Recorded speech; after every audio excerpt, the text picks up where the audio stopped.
bokk ci. maa ngi leen di nuyu ku nekk ci turam ak santam di remercier d'abord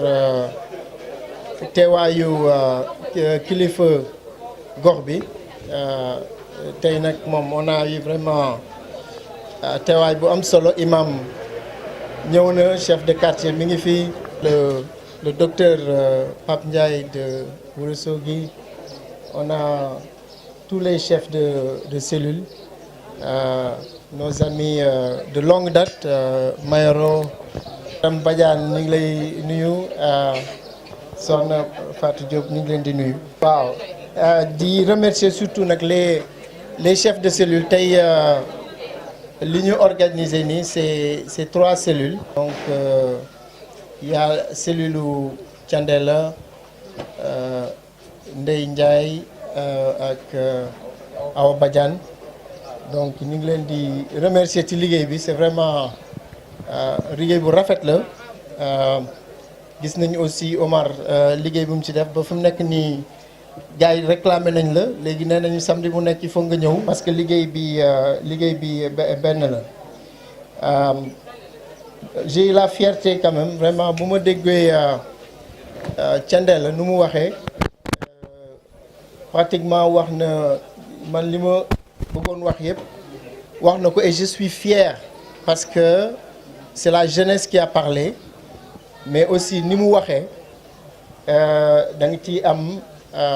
espoir da ngay am espoir bu rëy parce que loolu moo gën a tax ñu teg GSE ma ñëwaat tuuti rek ci GSE ci philosophie wu GSE comme nu mu ko expliqué GSE dañ ko tibbee ci PSE donc ñun ñu am leader donc notre leader c'est le président de la République président Macky Sall nga xam ne dafa def le tour du Sénégal pendant au moins 3 fois génn def yoonu yokkute moom la campagne en 2012 xam nga philosophie de campagne ak philosophie de gouvernement c'est différent bu ñu ñëwee donc am ndam en 2012 yoonu yokkute boobu moom la ñu travaillé waat parce que administration Sénégal nag dafa am doole mën nga am gis-gis ñëw fekk réalité de administration Sénégal ànd ak moom ñu toggaat yoonu yokkute bi mu ñëw nekk plan Sénégal émergent ñun ñu xool plan Sénégal émergent yàlla may ñu liggéey ci indi ko nag décliner ko dans notre commune tuddee ko GSE bu ñu ko doon wax ci Wolof peut-être mooy génération peut-être mooy ñi bokk jamono ñi bokk temps chef de quartier wax na ko léegi muy rappeler jamono dexale waaye daal mu ne ñun ñoo ko fekkee donc gis nga démarcation bi man ma bokk ci génération boobu nag man dama koy woowee génération programme ajustement structurel muy temps bu metti nag ñun bu ñu génnee wàcc jàng ñëw di wut ci liggéey dañu fekk programme yooyu muy ajustement structurel ñu ñëw Banque mondiale FMI ne amatul recrutement kenn du jël la vérité des prix njëg yi commencé yokk mu nekk jamono bu tar boo xam ne vraiment c'était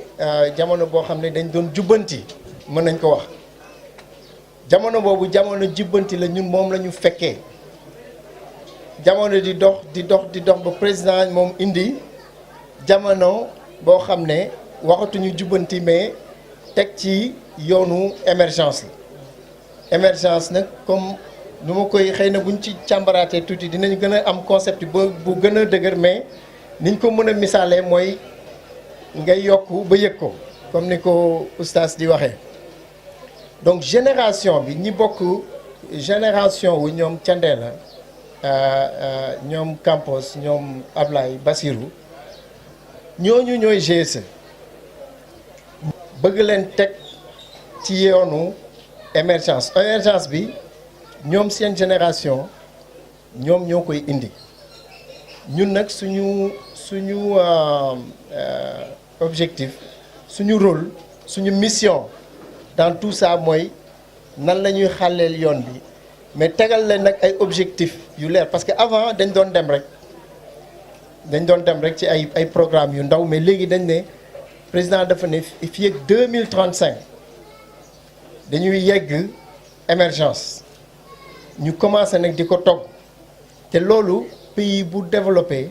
ci noonu nga développé parce que da ngay am ambition yu rëy doo ko lal rek ci benn génération mais da nga koy lal ci ay génération nga xam ne yow am na looy def mais c'est pas à toi yow nekkul ne yow développement bi yaa koy indi mais peut-être bu ñuy taxañi mat loolu lañ la sas na nga teg matt bu doy comme ça ñii bu ñuy ñëw di togg duñu nekk di demat di taxañiwaat mais taxañ bi na mat donc ñun ci jàpp foofu lañ toll pour que ñoom ñu tegal leen instrument yëpp tàggat leen nag misaal bi Thiendella wax léegi ni posé wu na question ne xëy na DG dafa beral loxo sax sport mais en fait defuñu ko c'est pas gratuit c'est réfléchi parce que mandarga sport mandarga compétition la mandarga xeex la gis nga Mayoro rappelé na ko y avait une compétition féroce ba nga xam ne c'est sûr que ñoom boo leen laajee doon nañu jóg xëy na teel dem di tàggati seen yaram di daw yi di def loo xam ne balaa ñuy ñëw entraînement sax bi ñu leen teg fekk na def nañu loolu ba di ci dolli mais ñun esprit boobu la ñu bëgg indi ci xale yi pourquoi ñu bëgg def loolu parce que développement li mathématiciens yi di wax jeu à somme nulle la maanaam mooy yaa ngi jouer match boo xam ne yaa ngi encaisser ay buts ñun Sénégal dañuy importer ci 3000 milliards de francs CFA année bu nekk mais li ñuy jaay ci bitim réew 1000 milliards rek la ñuy jaay donc mu mel ne bu nekkoon match de football dañ ñu marqué 3 buts ñun ñu marqué benn mais pour nga marqué nag il faut nga tàggat il faut nga tàggat yaram foog nga tàggat comme Campos ni mu koy defee gardien yi c'est pour ne pas encaisser trop de buts donc il faut que ñu am ay xale yu xarañ yoo xam ne dañuy orienté wu jongante ak extérieur xam nga madame mi ngi yore téléphone am fu mu nekk nii mais c'est sûr que Android la yore wala loo xam ne ay xalewu bitim réew yoo xam ne ñun suñu xale yi ëppale wu ñu leen dara xam nga lu ñu leen ëppale préparation teg leen ci yoon rek lañ leen ëppale bu ñu préparer suñu xale yi boo xoolee sport bi ni Campos di def ak keneen di ko def ñuy tàggat yaram mais xool da ngay xool aujourd'hui dans les championnats du monde dans les clubs les plus huppés que ça soit Espagne Angleterre France wala feneen da ngay gis amul équipe boo ci dul gis boo xam ne doo ci gis benn africain nit ku ñuul bu ci nekk